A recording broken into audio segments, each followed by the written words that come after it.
함께 좀 말씀 읽었으면 좋겠는데 갈라디아서 3장 24절 말씀을 같이 한 목소리로 읽도록 하겠습니다. 갈라디아서 3장 24절 말씀입니다.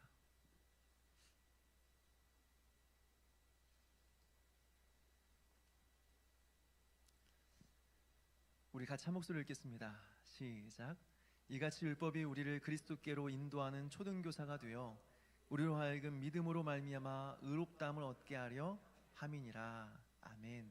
기도하시겠습니다. 하나님 아버지, 오늘 이 금요일 밤에도 하나님께서 특별히 우리를 불러주시고 이 자리를 기억하며 이 자리에 나올 수 있도록 인도해 주셔서 너무나 감사를 드립니다. 오늘 찬양에서 고백했던 것 같이 우리가 어떤 형편 가운데 어떠한 마음으로 왔든지 하나님께서 우리를 붙들어 주시고 또 우리에게 은혜를 베풀어 주시고 또 깨닫는 이 말씀을 의지하여서 순례의 길들을 계속해서 걸어갈 수 있도록 하나님께서 함께하여 주시옵소서. 감사드리옵고 예수님의 이름으로 기도합나이다. 아멘. 지도를 좀 띄워주시면 감사하겠습니다.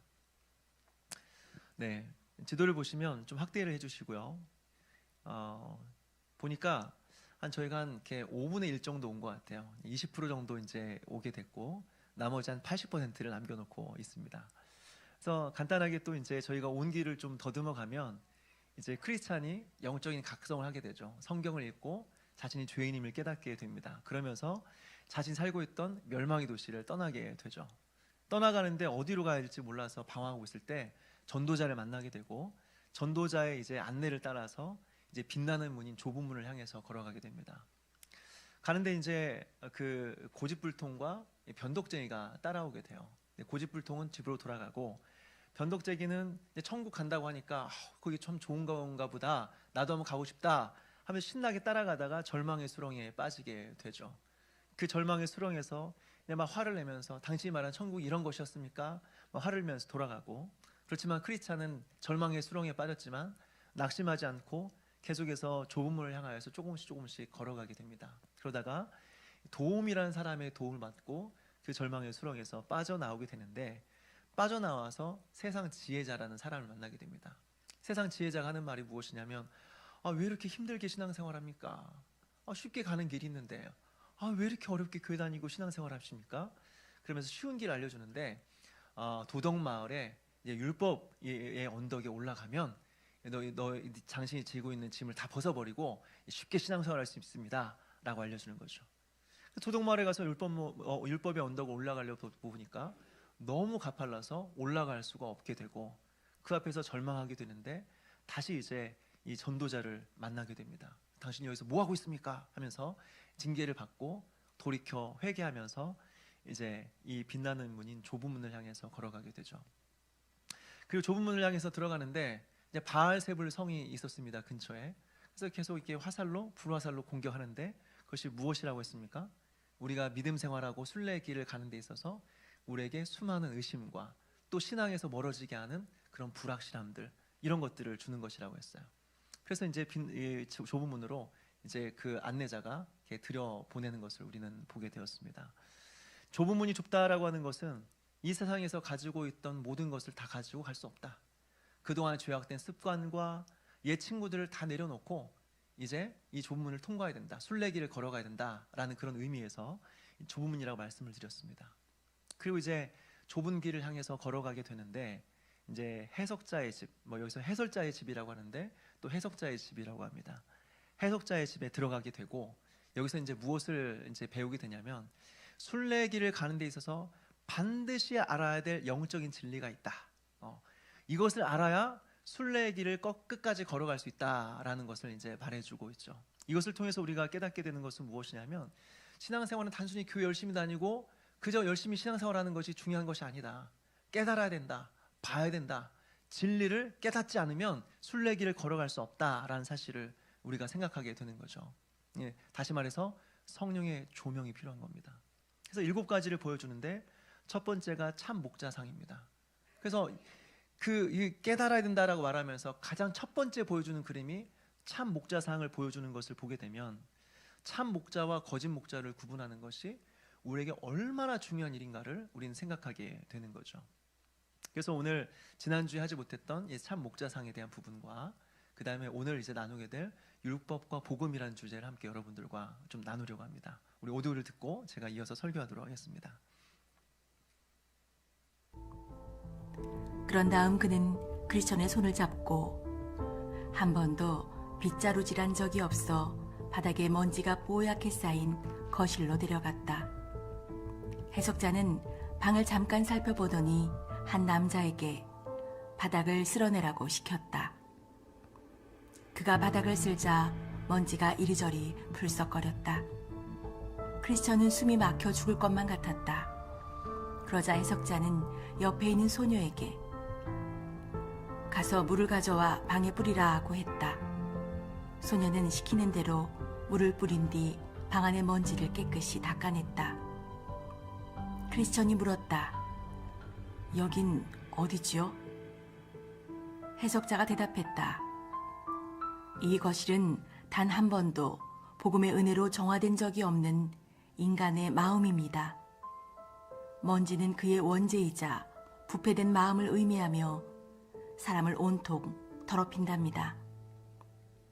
먼저 먼지를 쓸어낸 남자는 율법이며 물을 가져와 뿌린 여자는 복음입니다. 보시다시피 처음에 쓸어내기 시작하자 먼지가 방에 한가득 풀썩거려 숨이 막혀 죽을 뻔했습니다. 즉 율법은 인간의 마음에서 죄를 씻어내기는커녕 되살려내고 이를 더욱 강하게 만들어서 인간의 영혼에 죄가 더 쌓이게 한답니다. 물론 율법은 죄를 드러내고 죄를 짓지 말라고 금지시키긴 하지만 죄를 정복할 수 있는 힘은 없지요. 하지만 방에 물을 뿌리니 말끔해지지 않았습니까? 이는 복음이 들어오면 부드럽고도 귀한 기운이 따라 들어오게 되어 마치 바닥에 물을 뿌림으로써 먼지가 사라지듯 죄가 사라지고 굴복당하게 됨을 의미하죠. 복음을 믿게 되면 인간의 영혼은 깨끗해지고 영광의 왕께서 살기 좋은 곳이 된답니다. 네, 여기까지입니다. 지난 시간에 이제 참 목자상에 대해서 제가 말씀을 드렸고 이제 다 마무리되지 못했기 때문에 그 이후의 내용을 좀 말씀을 드리려고 하는데 그 전에 좀 앞의 내용을 다시 한번 좀 이렇게 짚어봤으면 좋겠어요. 먼저는 참 목회자가 누구인가? 먼저는 하나님께 직접 부름받은 사람이다라고 말씀을 드렸습니다. 물론 이제 사람들이 목회자를 세우기는 하죠. 그건 맞죠. 그렇지만 그 먼저 하나님 앞에 부름받은 사람들이 목회자다. 이것이 소명이다라는 말씀을 드렸습니다. 그런데 소명에는 두 가지가 있다고 했어요. 내적 소명과 외적 소명이 있다고 그랬습니다. 내적 소명은 마음의 확신이에요. 하나님께서 나를 부르셨다라고 하는 확신이 있는 거죠. 아무리 피하려고 해도 하나님의 부르심이 너무 강해서 피할 수가 없는, 거절할 수 없는 것이 소명입니다. 만약 피할 수 있다, 이건 소명이 아니에요. 만약 우리가 하나님으로부터 부르심을 받았다고 한다면 하나님은 반드시 우리 안에서 성령을 통하여서 내적인 확신을 주십니다. 너는 목회자다. 다른 길 못 간다. 이 길 외에는 길이 없다. 라는 확신을 주신다고 하는 거죠. 이게 내적 소명이에요. 또 외적 소명이 있다고 했습니다. 이것은 여러 사람들로부터 검증을 받는 거예요. 특별히 교회 안에서 모든 사람들이 목회자로 부름받았다는 것을 입증해주고 증명해주는 겁니다. 다시 말해서 당신은 반드시 목회자가 되어야 됩니다. 당신이 아니고 누가 목회자가 됩니까? 당신이야말로 진짜 목회자가 되어야 됩니다. 이런 모든 사람들의 인정이 있다고 하는 겁니다. 그래서 목회자는 혼자 세워지는 것이 아니라 교회 안에서 교회 성도들에 의해서 세워진다라고 하는 거죠. 이것이 외적인 부르심이다라고 했어요. 그리고 이 부르심을 받은 사람이 목회자다라고 말씀을 드렸습니다. 무엇보다 이제 그림을 통해서 보여주는 참된 목회자는 어떤 사람인가 그 특징이 있는데 첫째는 하늘을 바라보고 있습니다. 이것은 무엇을 의미하냐면 아래 것 땅의 것을 찾는 사람이 아니라 목회자는 위의 것을 찾는 자다라는 거예요. 여러분 목회자는 이런 사람입니다. 땅의 것을 바라보는 자가 아니에요. 교회를 등에 업고 자신의 배를 배불리는 사람이 아닌 거예요. 만약 그렇다고 한다면 그 사람은 사꾼이에요. 사꾼. 참 목회자는 땅의 것이 아니라 위의 것을 찾는 사람입니다. 또 둘째로 책들 가운데 최고의 책을 가지고 있는 사람이다 이렇게 말하고 있어요. 이 말은 성경을 부지런히 읽고 연구하고 가르치는 사람, 이런 사람이 목회자다라는 그런 의미인 거죠. 그렇다면 여러분, 성경을 연구하고 가르치지 않는 사람, 이런 사람은 어떻게 된다고 했습니까? 둘 중에 하나에 빠진다고 했어요. 하나는 신비주의에 빠지든지, 하나는 기복주의에 빠지든지. 생각해 보십시오. 말씀이 없는데 성도들을 막 움직여야 돼요. 성도들의 마음을 움직여야 돼요. 근데 말씀은 없어요. 그러면 일상에서 경험할 수 없는 신비한 체험을 만들어주면 되는 거 아니겠습니까? 물론 기독교는 신비한 종교가 맞아요. 기독교에는 신비가 많이 있어요. 그런데 반짝이는 모든 것이 금이 아니듯이 신기한 모든 것이 진리는 아니다라고 하는 거죠. 또 우리가 성경을 말하지 않으면 기복주의를 강조할 수밖에 없어요. 쉽게 말해서 우리가 행한 대로 복도 받고 우리가 행한 대로 벌도 받는다. 모든 것은 우리 하기 나름이다. 우리의 모든 행동에 책임이 있다라는 것을 강조할 수밖에 없는 거죠. 물론 이 말은 틀린 말이 아니에요. 성경은 분명히 복과 저주에 대해서 가르쳐주고 있습니다. 순종하면 복이요, 불순종 결과는 저주다, 분명히 말해주고 있습니다. 그런데 만약에 이것이 성경의 전부라고 한다면 우리 중에 구원받을 사람은 아무도 없습니다. 하나님의 자비와 긍휼은 우리는 어디에도 찾을 수가 없게 되는 것이죠. 그래서 목회자는 성경을 가지고 이야기하는 사람이에요. 성경이 없어서 신비주의에 빠지거나 기복주의에 빠지는 게 아니라 성경을 말하는 사람입니다. 성경이 말하고자 하는 말을 정확하게 말하는 사람이 목회자다라고 하는 거죠. 여기까지가 지난주에 여러분들과 살펴봤던 내용입니다. 이어서 이제 셋째로 오늘 여러분들과 함께 살펴보기 원하는 참 목자 사역의 특징이 무엇이냐? 셋째는 입술의 진리의 법칙이라는 글귀가 기록된 사람이다라고 하는 거예요. 입술의 진리의 법칙이라는 글귀가 기록된 사람이요. 이 말은 이 사람이 성경을 잘 알고 있을 뿐만 아니라 두려움 없는 담대함으로 말씀을 선포하는 자다라고 하는 그런 의미입니다. 사실 우리가 이 설교를 하다 보면요, 아무래도 사람이다 보니까 사람의 눈치를 안 볼 수가 없어요.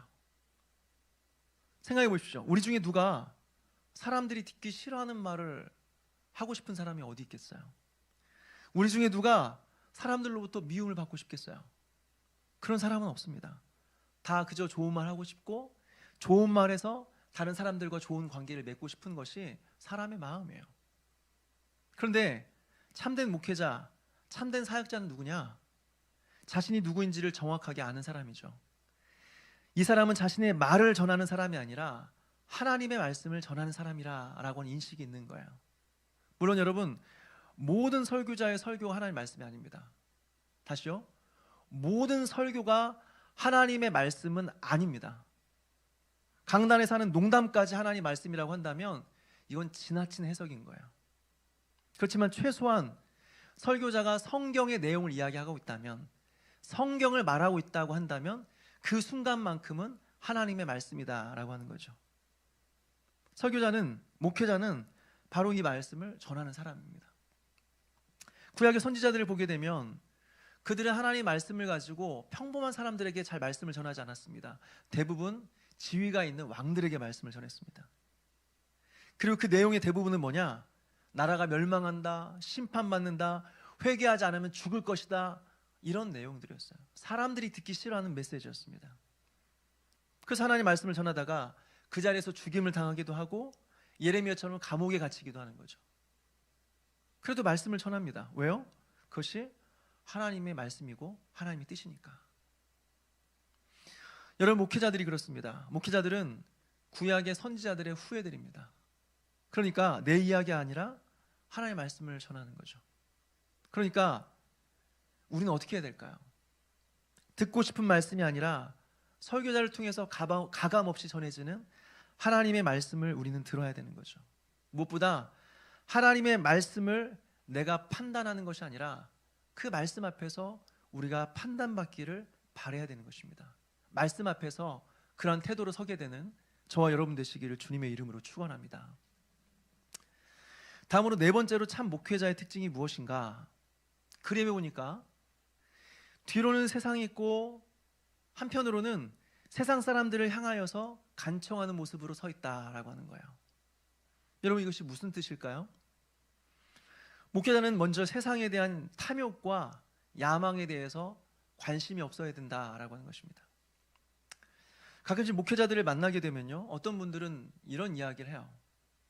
내가 목회자를 하지 않고 예전에 하던 사업 계속했으면 지금보다 훨씬 더 여유롭고 행복한 삶을 살아갈 텐데, 아쉽다. 내가 목사 안 하고 다른 직업을 가졌더라면 훨씬 더 내가 잘 됐을 텐데, 내가 목회를 하는 바람에 내가 이렇게 됐구나, 이런 말 하시는 분들이 있어요. 그분들이 뭐하러 목회자가 됐는지 잘 모르겠어요. 저는 목회자가 되었다고 하는 것은 이제 돌아올 수 없는 강을 건넜다는 거예요. 이제 이전의 것을 생각할 수 없다는 거예요. 다른 직업은 이거 하다가 안 되면 이직하면 되는 것이고, 이 장사 하다가 안 되면 다른 장사하면 되는 것입니다. 근데 목회자는 다시 이전으로 돌아갈 수 없어요. 생각해 보십시오. 목회자가 아니면 안 된다고 해서 이 목회자의 길 들어선 거 아닙니까? 이게 소명 아닙니까? 그런데 지금에 와서 목회 말고 다른 거 해볼까? 목회 말고 다른 거 하면 더 잘할 수 있을 텐데, 그런 말을 한다고 한다면 그 사람은 처음부터 잘못된 길을 선택한 것입니다. 그런 두 마음으로 사역하는데 그 사역에 하나님 무슨 복을 주시겠습니까?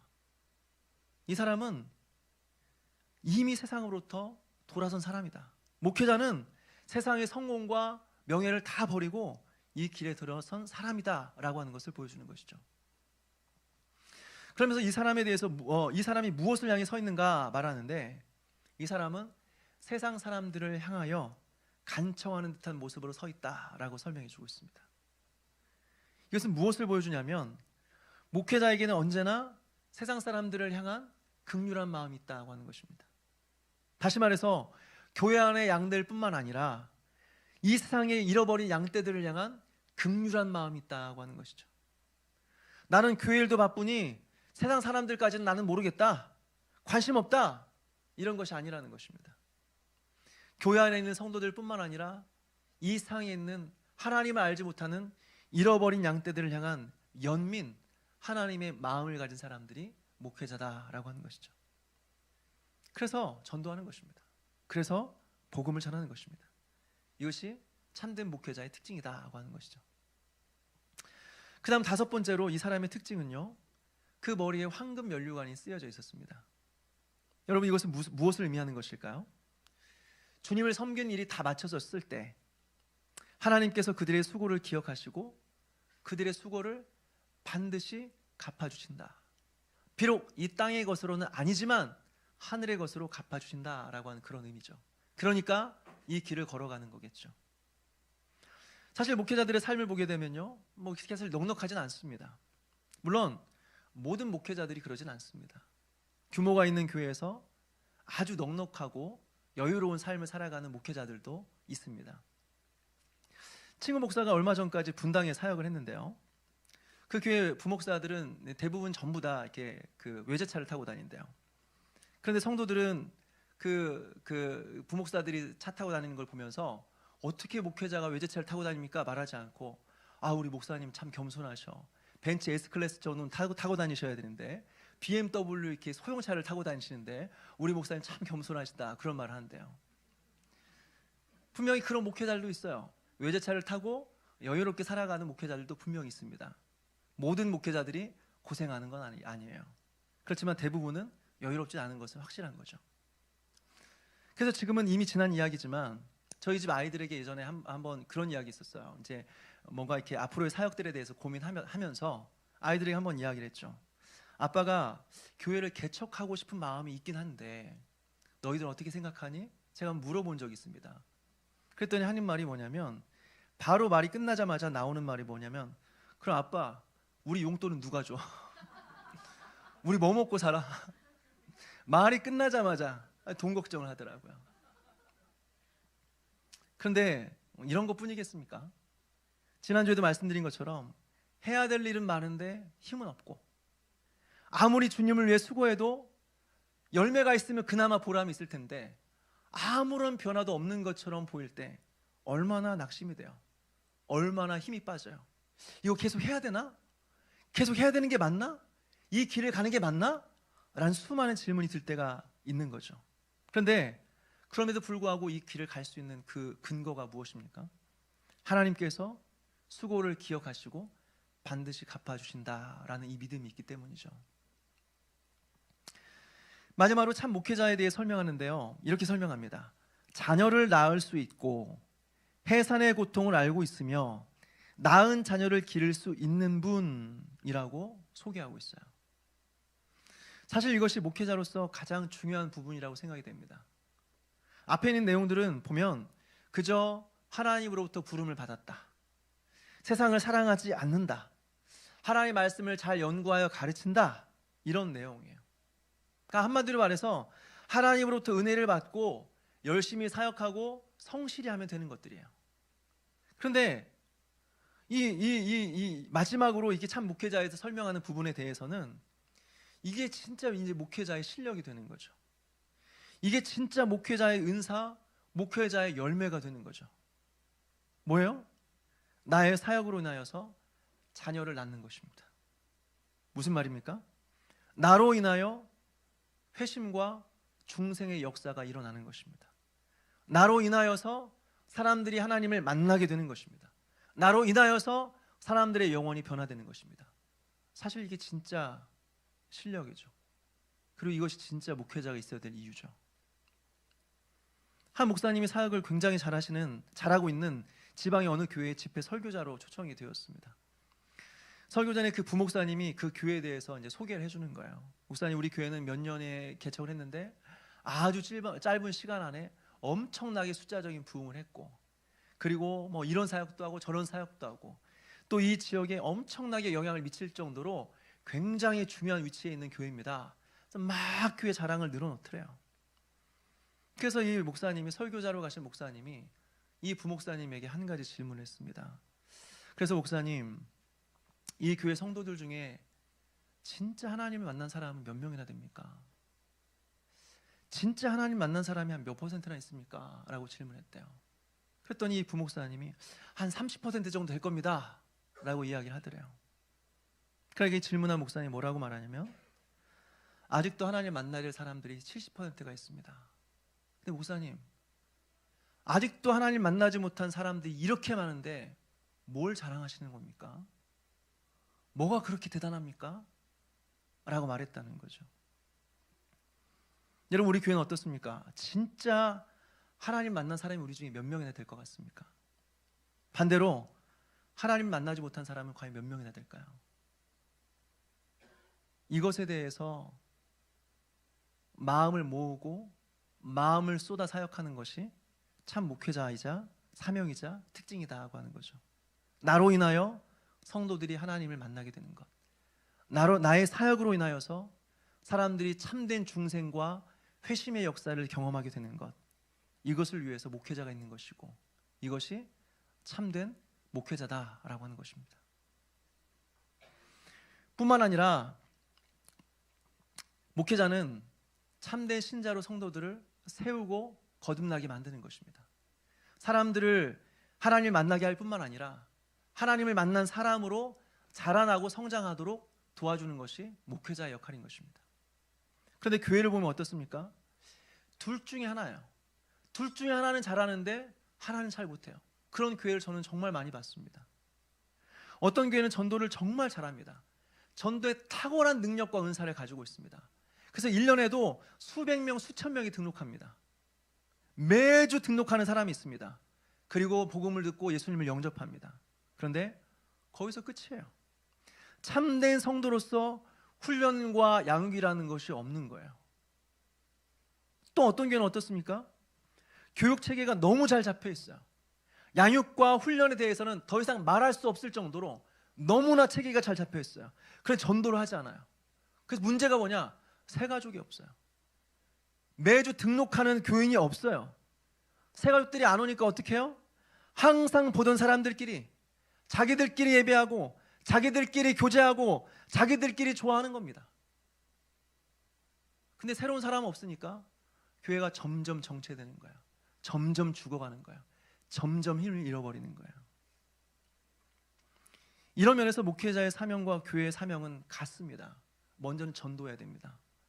그래서 항상 교회는 새 가족들이 있어야 됩니다. 그 새 가족들에게 복음을 전해서 하나님을 만나게 하고, 하나님을 만난 사람들이 참된 신자로 그리스도의 제자로 서게 만들어서 그들이 또 다른 영혼을 섬길 수 있도록, 다시 말해서 재생산이 이루어지도록 해야 되는 거죠. 이것이 참 목자의 특징이고, 이것이 바로 살아있는 교회의 특징이다라고 하는 것입니다. 사랑하는 여러분, 우리 교회가 이런 교회가 되었으면 좋겠습니다. 매주 새 가족들이 모이고 그들이 잘 세워져서 또 다른 영혼들을 주님께로 인도할 수 있는 참된 제자로서 세워지는 그런 은혜가 이 교회 가운데 저와 여러분에게 있게 되기를 주님의 이름으로 축원합니다. 다음으로 이제 오늘 진짜 나눠야 될 주제, 율법과 복음에 대해서 아주 간단하게 좀 설명을 드리려고 합니다. 이것이 해석자의 집에서 설명이 되고 있다는 것은 그만큼 이 율법과 복음을 아는, 이 구분하는 것이 우리의 신앙생활에 있어서 얼마나 중요한가라는 것을 보여주는 것이죠. 생각해보면 이미 크리스찬은 앞서 율법 때문에 한번 고생한 적이 있습니다. 도덕 마을에서 율법의 언덕을 오르려다가 한번 죽을 뻔한 적이 있어요. 그런데 이것은 신앙의 초기에만 겪는 문제가 아니라는 것입니다. 율법과 복음을 구분하지 못해서 넘어지는 것은 신앙의 초기에만 겪는 문제가 아니다. 사실은 죽을 때까지 우리는 이 율법과 복음 사이에서 무엇이 참된 복음인지 무엇이 율법인지 제대로 구분하지 못하며 살아가는 사람들 많이 있다고 하는 것입니다. 다시 한번 이 율법과 도덕에 대해서 앞서 도덕마을을 관련해서 제가 설명드린 적이 있지만 다시 한번 이제 다른 그림으로 이 율법과 복음의 관계를 좀 말씀드리려고 합니다. 오늘 설명장을 보니까 해석자가 크리스찬을 거실로 인도합니다. 보니까 한 번도 쓸어본 적이 없는 거실이었기 때문에 그 거실에는 먼지가 가득했어요. 해석자는 거실을 잠깐 둘러본 이후에 하인에게 거실을 쓰려고 말합니다. 그래서 거실을 쓰니까 어떻게 해요? 그 바닥에 있는 먼지가 다 올라와서 먼지가 방을 가득 채우는 거죠. 그래서 크리스찬이 숨을 쉴 수 없을 정도로 그렇게 먼지가 가득 채워진 거예요. 그때 해석자는 처녀에게 물을 가져다가 방에 뿌려라 그렇게 말합니다. 그리고 물을 가져다가 거실에 뿌리고 나서 쓰르니까 어떻게 해요? 방이 깨끗해졌어요. 이것이 바로 율법과 복음에 대한 설명이다라고 하는 거예요. 먼저 여기서 거실에 가득한 그 먼지는 무엇을 의미하는 것일까요? 이 거실이라고 하는 것, 그리고 거실 안에 있는 먼지라고 하는 것은 무엇을 의미하냐면 바로 거듭나지 않은 인간의 마음을 의미하는 것입니다. 그렇다면 그 거실에 있는 먼지는 무엇일까요? 바로 타락한 인간의 마음 안에 있는 원죄를 말하는 것입니다. 우리가 지난주에 아담의 타락, 대표성, 그리고 우리가 태어날 때부터 죄인으로 태어날 수밖에 없는 이유에 대해서 말씀을 드렸습니다. 우리는 태어날 때부터 아담의 죄, 원죄를 가지고 태어납니다. 이게 거실 안에 있는 먼지라고 표현이 되고 있어요. 근데 이 원죄가 무엇이냐? 나중에도 제가 좀 설명드릴 기회가 있을 수 있겠는데요. 이 원죄라는 것은 두 가지가 있습니다. 이 원죄는 두 가지가 있는데 한번 따라서 해볼까요? 죄책과 오염. 다시요. 죄책과 오염. 원죄라는 것은 그저 원죄가 아니라 원죄라고 하는 것은 죄책이 있고 오염이 있는 것입니다. 우린 태어날 때부터 원죄를 가지고 태어났는데 다시 말해 태어날 때부터 죄책과 오염을 가지고 태어나는 것입니다. 설명을 드리자면 죄책은 죄에 대한 책임입니다. 죄에 대한 책임을 가지고 우린 태어납니다. 죄에 대한 책임이 뭐냐면 죽음입니다. 그러니까 우린 태어날 때부터 죽음을 가지고 태어나고 죽음을 가지고 태어나기 때문에 우리는 시간이 지날수록 죽어가는 것입니다. 두 번째는 오염이에요. 오염. 태어날 때부터 오염을 가지고 태어나요. 이 오염은 부패성입니다. 부패성. 부패한 마음입니다. 태어날 때부터 부패한 마음, 썩은 마음을 가지고 태어났기 때문에 그가 생각하는 모든 것, 그가 말하는 모든 것, 그가 행동하는 모든 것이 다 부패하고 더러운 것입니다. 그 부패한 마음 때문에 사람은 어떻게든지 간에 살아도 죄를 지으며 살아갈 수밖에 없게 되었다고 하는 거죠.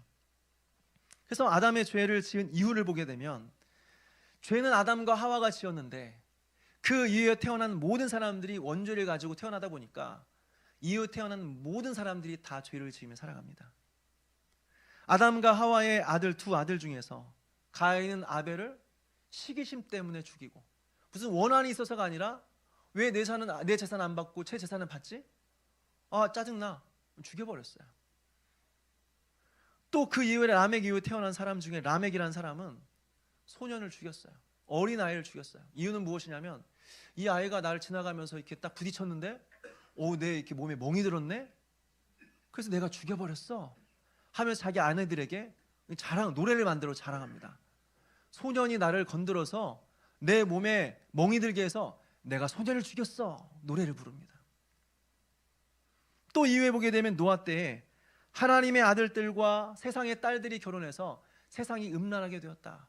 죄로 이 세상이 가득 차게 되었다라고 소개를 하죠. 그래서 하나님 어떻게 합니까? 홍수로 세상을 다 쓸어버립니다. 의로운 노아의 가정 한 가정만 놔두고 다 쓸어버립니다.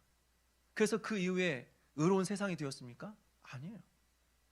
의로운 노아의 가족만 남겨뒀는데 다 쓸어버리고 노아의 가족만 남겨놨는데 결국 보니까 그 후손들이 하는 짓이 보니까 뭐냐면 우리도 하나님처럼 되자 하면서 바벨탑을 쌓아요. 무엇입니까? 이것이 바로 인간의 죄라는 거예요. 마음 안에 있는 죄가 가득하고 부패한 마음, 이것이 바로 아담과 하와 이후에 태어난 인간들 안에 있는 마음의 상태다. 죄책과 오염, 부패함이 있어서 죄를 지을 수밖에 없는 상태, 이것이 거실 안에 있는 먼지로 표현되고 있는 거죠. 근데 문제는 뭐냐면 죄인은 죄인인데 자신이 죄인이라는 사실을 몰라요. 당신은 죄인입니다 라고 말하는데 인정하지 않아요. 내가 어딜 봐서 죄인입니까? 나 나름 열심히 살았는데, 다른 사람 피해주지 않고 살았는데 어떻게 내가 죄인입니까? 자기가 죄인이라는 사실을 알지 못하는 거예요. 그래서 여러분, 율법이 필요한 것입니다. 율법은 무엇입니까? 마음 안에 있는 먼지를 일어나게 해서 마음속에 있는 부패함들을 명확하게 보게 만드는 것입니다. 다시 말해서 인간이 죄인이다 라는 사실을 깨닫게 만드는 것이 율법이다 라고 하는 거죠. 그래서 율법이 우리에게 필요한 것입니다. 그런데 이 율법의 한계는 무엇일까요? 이 율법은 우리 안에 있는 죄가 있다는 사실을 가르쳐주고 너는 죄인이야 라는 것은 가르쳐주지만 이 죄의 문제를 해결해 주진 않아요. 이것이 바로 율법의 한계다라고 하는 거죠. 아무리 율법대로 살아보려고 해도 살 수가 없게 된다라고 하는 거죠. 그래서 필요한 것이 무엇이냐? 복음이에요. 오늘 설교역정은 이 복음을 한 여인으로 소개하고 있습니다. 이 여인이 물을 뿌리니까 먼지가 다 가라앉게 되었고, 그리고 나서 쓰르니까 이제 거실이 깨끗하게 되었어요. 여러분, 이것이 복음이에요. 우리 안에 있는 죄를 실제적으로 제거하고 우리 안에 정결한 마음을 창조해서 하나님의 뜻대로 살게 만드는 것, 이것이 복음이다라고 하는 거죠. 그렇다면 여러분, 복음이라는 것이 정확하게 무엇일까요? 이 부분은 제가 다음 주에 이제 이 부장이 아니라 뭐죠? 교사 학부모 세미나 때 좀 자세하게 좀 이렇게 설명을 드리려고 합니다. 어쨌든 간단하게 좀 말씀을 드리자고 한다면, 예수님께서 우리를 위해 행하신 그 일이 복음입니다. 우리가 하나님 앞에 무엇을 행하는 것이 복음이 아니라 예수님께서 우리를 위하여 어떤 일을 행하셨습니다 라는 소식이 복음이라는 거예요. 다시 말해서 예수님이 우리의 죄를 위하여 십자가에 못 박혀 죽으셨습니다 라는 이 소식이 복음이라고 하는 거죠. 근데 이것이 어떻게 우리를 깨끗하고 정결하게 만드는 것일까요? 이것이 어떻게 우리로 하여금 거룩한 삶을 살게 만들고 하나님 뜻에 순종하게 만드는 것일까요? 간단히 말씀드리자면 이 복음을 듣는 순간 우리 안에 놀라운 일이 일어납니다. 복음을 듣는 순간 우리 안에 중생의 은혜를 경험하게 되는 것입니다. 쉽게 말해서 우리 안에 거듭남, 다시 살아나게 되는 역사가 일어나게 된다고 하는 것이죠. 그래서 우리 안에 옛사람이 있고 옛 본성이 있고 죄를 짓고자 하는 습성이 있었는데, 우리가 복음을 듣는 순간 우리 안에 있는 모든 죄의 본성과 죄의 습성은 사라지게 된다는 것입니다. 그리고 우리의 옛 모습은 죽게 된다는 거죠. 그리고 이제 우리 안에 새로운 본성이 심어지는 것입니다. 하나님께서 주시는 본성이 우리 안에 심겨지게 된다라고 하는 거죠. 그래서 이제는 어떻게 하나님 말씀대로 살아, 이게 아니라 하나님 뜻대로 살고 싶어, 나 하나님 영광 위에 살고 싶어, 나 하나님만 사랑하고 싶어, 그 마음이 우리 안에 심겨져서 노력하지 않아도 그렇게 살게 된다는 것입니다. 무엇보다 우리 안에 성령님께서 이제 내주하시는 것입니다. 성령께서 우리 안에 계셔서 이제 우리로 하여금 하나님의 뜻대로 살아갈 수 있도록 격려하시고 힘을 주시고 능력을 불어넣어 주신 거예요. 좀 더 정확히 말하자면 하나님의 뜻대로 살고자 하는 자에게 순종할 수 있는 힘을 주심으로써 하나님 뜻대로 살게 만드는 것입니다. 이제 죄에 져서 이리 끌려다니며 저리 끌려다니며 넘어지고 쓰러지는 것이 아니라 이제 말씀대로 순종하며 승리하며 살아갈 수 있도록 복음이 그렇게 만든다고 하는 것입니다. 복음을 듣는 순간 우리의 영혼이 살아나게 되고 본성이 우리 가운데 심겨져, 새로운 본성이 심겨져 하나님의 뜻대로 살 수 있게 되었다라고 하는 거예요. 이것이 복음이에요. 이것이 복음의 능력이에요. 그러면 이제 율법은 필요가 없을까요? 율법은 이제 우리로 하여금 죄로 깨닫게 하고 이제 이제 복음으로 말미암아 우리가 구원받게 되었으니 이제 율법은 아무런 쓸모가 없는 것일까요? 순서가 중요합니다. 먼저는 율법이 우리에게 필요한 게 맞습니다. 우리가 복음을 듣기에 앞서서 율법을 통해서 우리가 죄인임을 뼈저리게 깨달아야 돼요. 마치 거울 앞에 서보지 않은 사람이 자신의 더러운 모습을 깨닫지 못하는 것처럼 율법 앞에 우리가 서야만이 우리가 얼마나 죄인인지를 깨닫게 되는 거죠. 그리고 또 한 가지, 자신의 힘으로는 구원에 이를 수 없구나, 내가 선한 일을 행함으로는 구원에 이를 수 없구나 라는 사실을 율법을 통해서 깨닫게 되는 거예요. 비로소 이제 복음을 들을 준비가 되는 거죠. 그 다음에 이 율법은 우리를 복음으로 인도하게 됩니다. 복음을 들을 때 예수님께서는 나의 죄를 위하여 십자가에 못 박혀 죽으셨다라는 소식을 듣게 되는 거죠. 그리고 우리 안에 죄는 다 사라지게 되고 우리 안에 있는 옛 모습은 다 죽어지게 되고 새로운 생명, 새로운 삶이 시작이 되는 거죠. 이게 중생이에요. 그리고 새로운 본성이 심어져서 하나님의 뜻대로 살게 되는 거죠. 그럼 이제 율법은 어떻게 되는 것일까요? 이제 구원받았으니 율법은 필요 없다 이런 것일까요? 아니에요.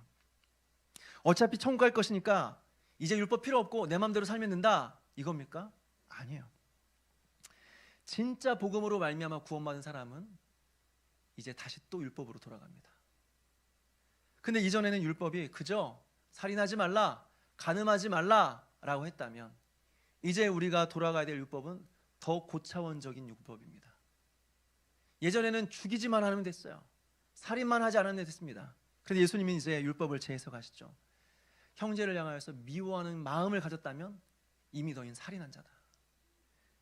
다른 사람을 향하여서 음욕을 품었다면 이미 간음한 자다. 굉장히 높은 율법으로 우리를 인도하는 것입니다. 그런데 이 율법은 무엇이냐? 구원받기 위한 율법이 아니라 하나님 백성답게 살아가는 삶의 기준으로서 우리에게 주어진 율법이다라고 하는 것입니다. 그래서 앞으로 우리는 율법이 가르치는 바 하나님을 사랑하고 이웃을 사랑하며 살아가야 된다라고 하는 거죠. 이것이 바로 구원받은 백성의 모습이에요. 구원받기 위해서가 아니라 구원받았기 때문에 이제 어떻게 살아가야 될까? 이것을 알려주는 것이 율법이다라고 하는 것입니다. 여러분, 이것이 율법과 복음의 관계입니다.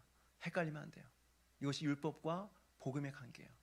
율법은 우리를 복음으로 인도해서 새로운 생명, 새로운 삶을 살아가게 만들고 진짜 살아있는 사람, 진짜 구원받아 새 생명을 누린 사람은 다시 율법으로 돌아가서 하나님 백성다운 삶을 주님 오시는 날까지 살아가면서 하나님께 영광 돌린 삶을 살아가는 것이 율법이라고 하는 거죠. 그래서 순서는 율법, 복음, 그리고 복음으로 살아간 사람이 다시 율법으로 돌아오는 순서라고 하는 것입니다. 이 복음과 율법과의 관계를 잘 이해하면서 하나님 앞에서 믿음으로 살아가는 저와 여러분 되시기를 주님의 이름으로 축원합니다.